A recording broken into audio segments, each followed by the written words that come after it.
Hey dancers, Jess here from The Whole Dancer. I am so thrilled today to be joined by Zoé Henrot. Did I say that right? Mhm. Should always check beforehand.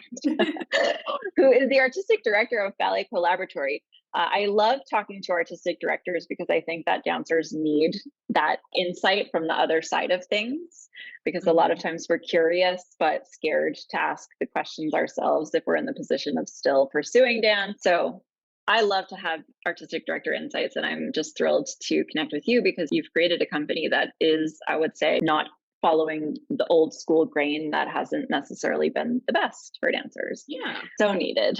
So, Zoe, I always like to start with what is your sort of journey through dance and some highlights of your dance journey so far. Yeah. So I grew up in Boulder, Colorado. So I went to Boulder Ballet growing up under the direction of Anna Claire and Peter Davison at the time. And I would say that it's really my experience there that shaped me into my artistic thoughts today. We were always doing original tales. So Anna and Peter were always Mm, creating original works. The Nutcracker was probably like the only traditional type of ballet that I did growing up. So I actually ended up going to Mount Holyoke College, which is a liberal arts college, without having done Giselle or Sleeping Beauty or any of that. And so I think it kind of framed my perspective of ballet differently from the get go. Then in college, I was going to school to be a doctor.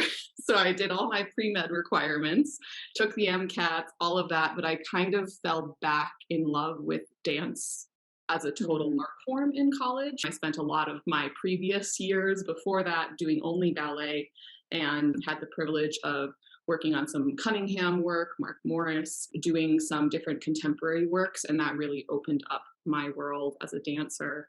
So I decided actually I wanted to dance and ended up moving to the Twin Cities. My wife is a neuroscientist and she was in a PhD program here. And then from there, I kind of bounced around different companies and I felt that there was a void. I felt like the Twin Cities is interesting because there's so many dance companies here and so many different kinds of dance companies, but there's not necessarily like an anchoring company. And it's a lot of companies that were started a long time ago that are more traditional format. And I really wanted to create a ballet and a dance organization that was founded on collaboration and founded on bringing artists' voice forward. amazing. So that led you to start Ballet Collaboratory.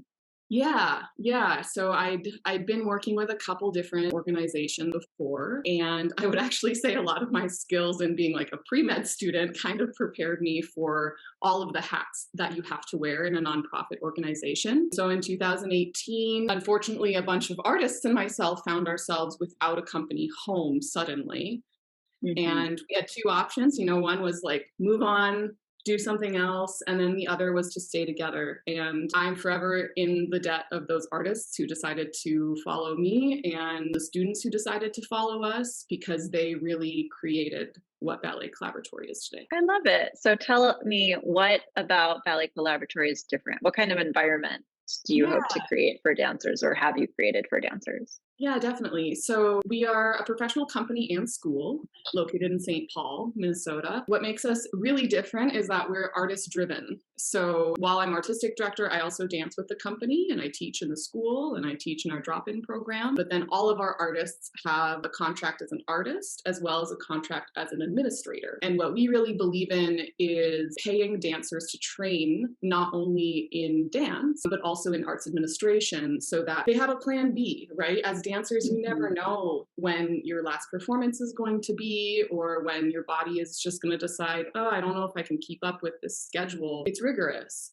and it demands a lot of your instrument. So we really enjoy having an artist driven model, which allows our artists to, first of all, work year round in Mhm. administration rather than seasonal. And then it also allows them to decide when they're ready to have dance be kind of the second part of their life rather than the first. I can recommend them for arts administration jobs. And we've already had three, what I like to call graduates, dancers who have moved out of the company life and dance life, but they are now in other arts administration places in the world or getting degrees in arts administration because they were inspired by working with us. I love that. I studied dance and arts administration in college.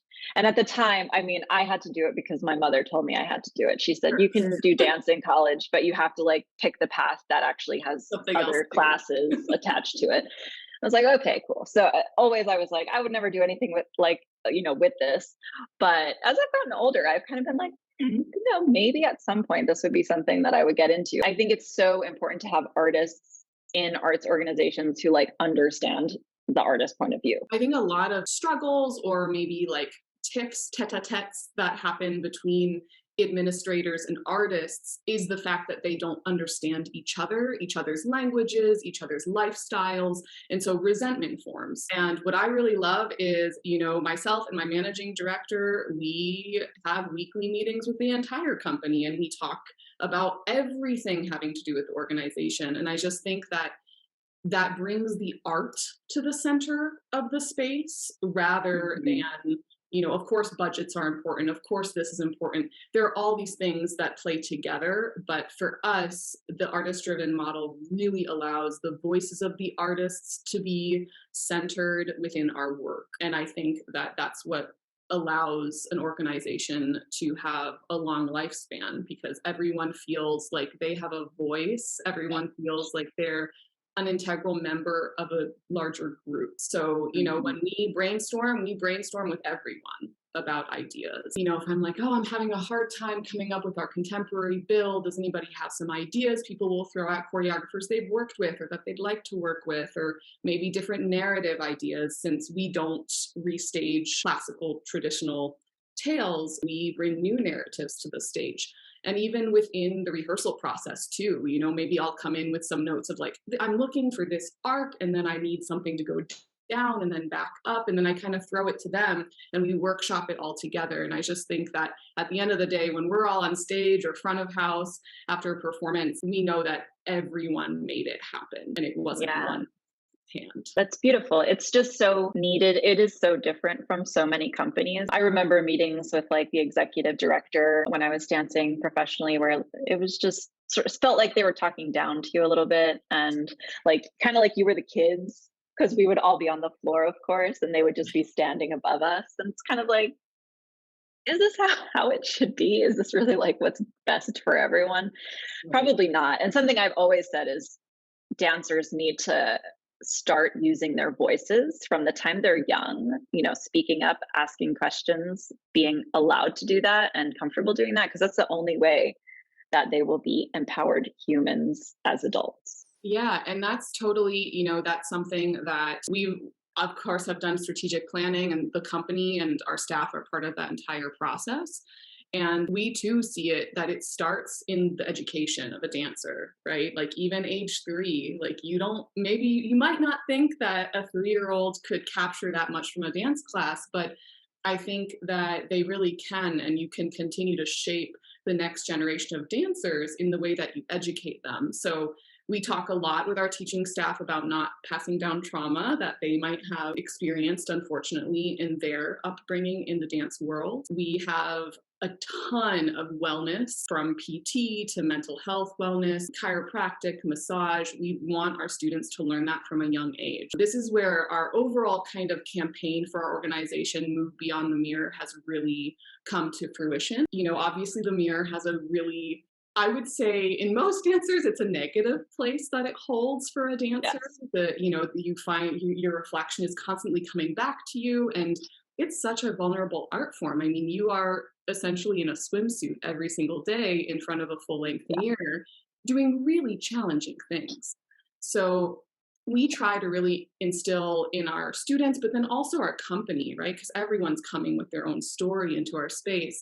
So we try to really instill that dancers, yes, you dance and you work hard and all of that, but we try to make sure that there's mentorship. There's coming to the studio just to have fun with one another, to get to know each other. So part of our Move Beyond the Mirror consists of mentorship between company artists and the school, so that school students know that they have someone to go to about dance questions that their parents might not have the answer to because they don't have experience. Also bringing in those wellness folks who are part of our team so that they know they're not alone.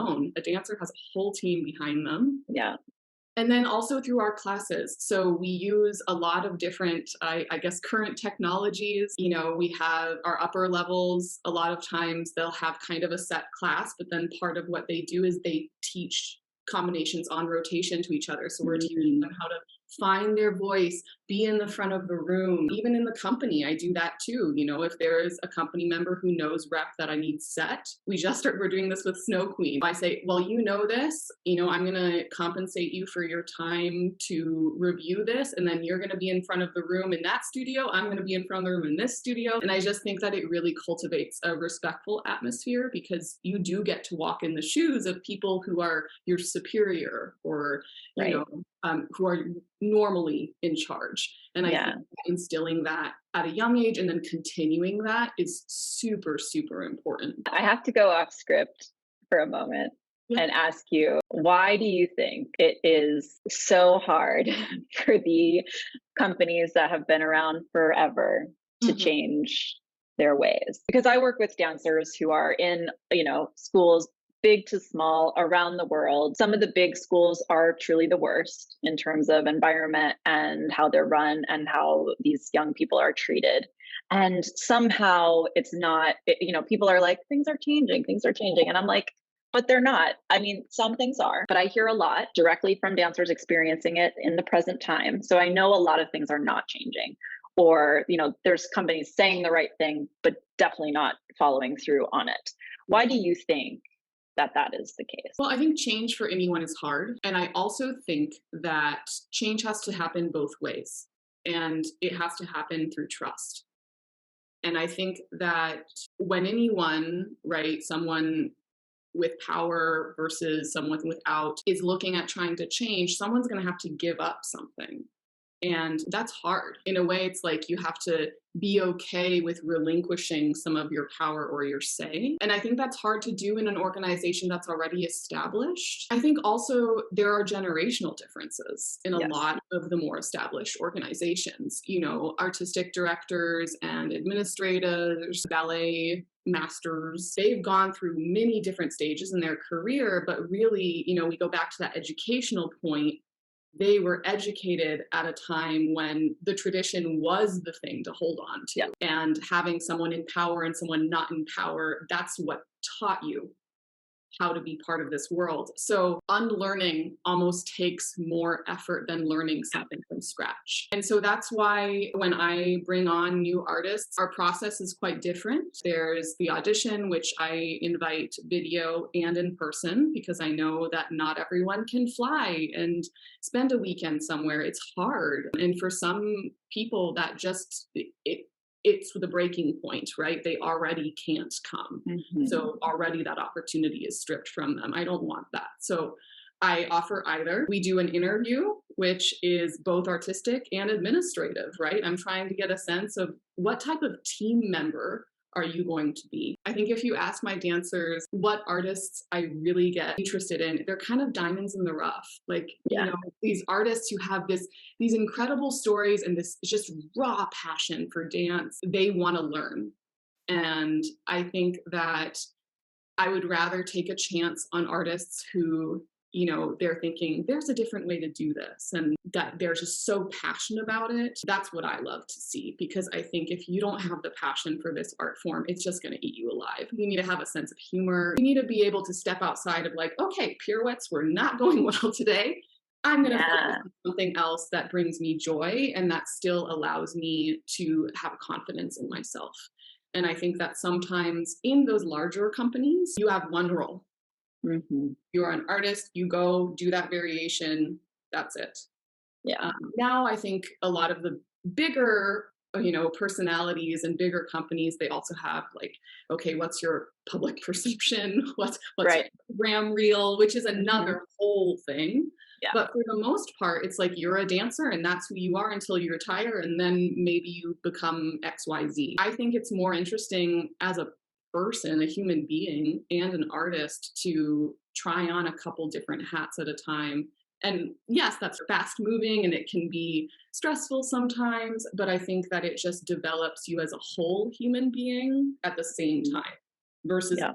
developing that artistic self first, and then everything else kind of goes by the wayside. Yeah, dancers always, it's always interesting. It feels like it should be so obvious, but whenever I hear a dancer talk about that the personal growth that they experience through injury and Yes. like how surprising that is to them, I'm like, yeah, because like you're not just this one thing. Mhm. And when you realize that you are and can be like all of these different things and have all of these different skills and roles, Yeah. it only enhances you as an artist. You will only come back to that more impassioned and stronger and excited and all of that. Totally. And especially with something like an injury, or for us, very recently, a pandemic that held us from the studios. I was so grateful to the fact that we had artists in administration, because they could still work, they could still have a sense of Yeah. identity and belonging. And I feel like that's all that anyone wants. Hmm. Definitely. How do you think the different way that you're approaching creating this dance space and this company, what is the impact for audiences? Well, first of all, because we don't do the traditional, ballets from the 1800s and Right. 1900s, I think that audiences get really excited about our stories. So, instead of doing a Nutcracker, we do Nutcracker in Wonderland. And we don't do Nutcracker in Wonderland every year. This year we're doing the Snow Queen. We're capping our season with Carmen in the 1920s, which is like taking Carmen but then putting it into the 1920s New York City with an original jazz score. So I think that audiences love our creativity, but they really love, and I've gotten this comment from a lot of audiences, they love just seeing humans on stage. Mm, I get a lot of audiences saying, all different bodies, all different shapes, and it's so beautiful. And they've just never seen that before. They go yeah. and they see these huge companies, and of course, it's beautiful to watch. There's nothing better than watching a corps de ballet that's just like all incredibly together and perfect. But I think that audiences more and more in all arts, they want to see something that represents a kernel of their life on stage to Mhm. connect to. And I think that the reason ballet has kind of had a bad rap with the layperson is that they just see it as everything's perfect, everything's unattainable. There's nothing that speaks to me on a personal level. I can understand that. I Yeah. think that there's a rawness to other art forms that sometimes ballet doesn't have. Yeah. And I think that it's time on the ballet stage. And I think a lot of people are doing this. A lot of companies are doing it, and directors are doing it to bring out those original stories. But it's a risk every time, because you don't know how the audience is going to react. I remember when we premiered my Nutcracker in Wonderland, because there's a queer love story Mhm. between Alice and Clara. It felt like I was coming out all Yeah. over it. And I was so nervous. I was so nervous that audiences were going to trash it and say that I had ruined classic and tradition and all of that, because we took a big risk. And I was shocked at how everyone said it was so refreshing to have Tchaikovsky's suite, but Mhm. see it completely differently in a Yeah. new lens. And so that really gave me a lot of support and confidence. And then recently I just finished reading Turning Point. Actually, my dad got it for me, which Nice. he's the one who was like medical school, medical school, medical school. And always like, why is ballet eating up our Saturdays and our Sundays and every evening? Yeah. But that too was so validating for me, because when I started Ballet Collaboratory, I wasn't sure how audiences were going to view it. I wasn't sure how families were going to see it. Would they Mhm. see it as just as professional as done another ballet school, but we were doing different things, and how would that be perceived? And Right. for me, reading that book was just like, okay, follow your path now, go forward. Now it's going through all of the company artists so that everyone Yeah. can get a little bit of So validation. good. Mhm. Um, but I think that we have to keep taking risks, and audiences who see that and want to see ballet survive, I think that they'll appreciate it. Definitely. Oh, I love it. I mean, and I have to say now, Ballet Collaboratory will be one of those companies that I'm telling all of my clients, like, go and audition here because there's like a handful that I'm like, you have to, and it's a lot of times it has to do largely with the artistic director coming in, with the more established ones, it's like, I know that this person is going to make the necessary changes. So with you, it's like just beautiful to know that you've started something from the ground up that has all of these incredibly necessary shifts in the dynamic. We're all, one of my number one mottos is you're a student for life. And I'm a student, I make mistakes. I tell my artists, my staff, my students, like, hold me accountable. And I think that that's been something that has been lacking in the past, not only in our genre, in all sorts of different businesses and leadership styles and stuff like that. But I think that it's really important to have transparency in an organization, especially in something like dance, where for a lot of us, most of our identity has been dancer. I tell my wife all the time, my longest relationship is with dance. Yes. I love you, but my longest relationship. I just think that as a result, there's so much passion, and how do you channel that passion in a way that is supportive and allows people to feel like they matter, because it's ingrained in their identity as well. And that's hard. I mean, I'm not saying that it's easy, but it requires a lot of feedback loops, a lot of open communication. And if something's going on, if something's wrong, or if someone's not feeling hot, then nipping that in the bud and having that tough conversation, because otherwise you can't perform together at your best. So, I hope that more companies and more dance and arts organizations start to see a little bit more value in kind of horizontal leadership. Obviously, will always be managers, because you need someone to make the final decision.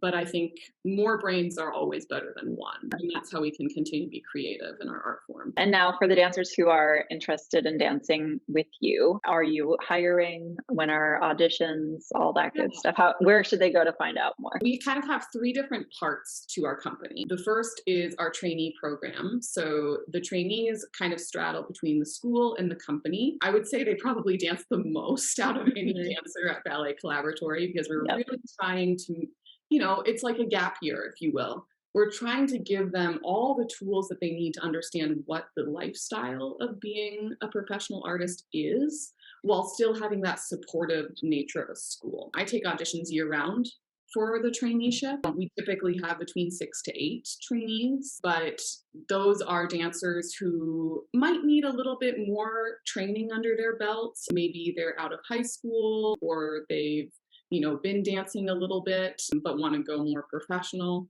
That's a great option. Then we also have apprentices who are still dancing the same amount of time as company artists. They just might be a little bit younger. It's maybe their first company experience. And then we have our company artists.